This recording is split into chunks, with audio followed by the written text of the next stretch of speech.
Son kibrit çöpüm gibi sakladım seni. Rüzgarsızdı hava, tiryakiydim üstelik, yakmadım seni. Son kibrit çöpüm gibi sakladım seni. Rüzgarsızdı hava, tiryakiydim üstelik, yakmadım seni. Ben yağmur yüklü bir bulutum, kime çarpsam ağlarım. Ben yağmur yüklü bir bulutum,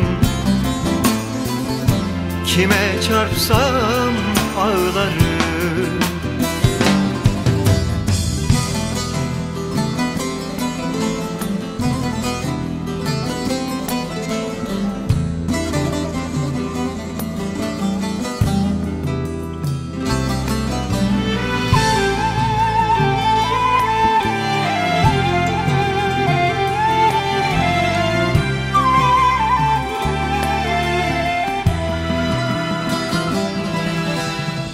Artık sabah olmaz bu kentte bana, tutmaz kimseler sigara bile. Düştüğün yere saplanmış bakışların, bakmaz kimselere bakamaz.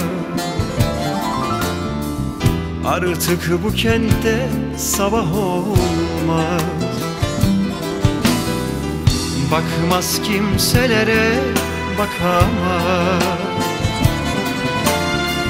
Artık bu kentte sabah olmaz. Ben yağmur yüklü bir bulutum, kime çarpsam ağlarım. Ben yağmur yüklü bir bulutum,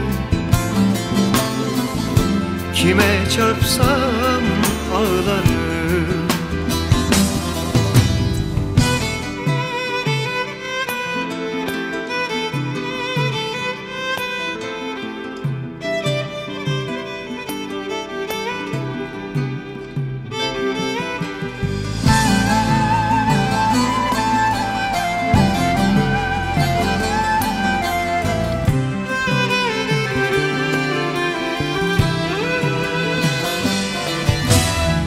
Kime çarpsam kendimi ve bölsem milyarlara, payı sen,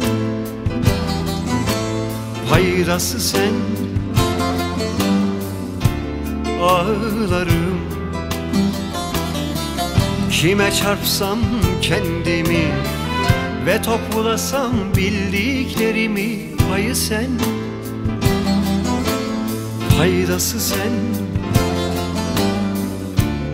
ağlarım.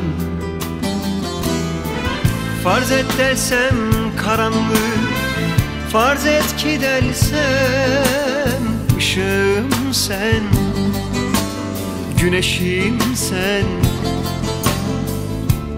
ayım sen. Son kibrit çöpüm gibi sakladım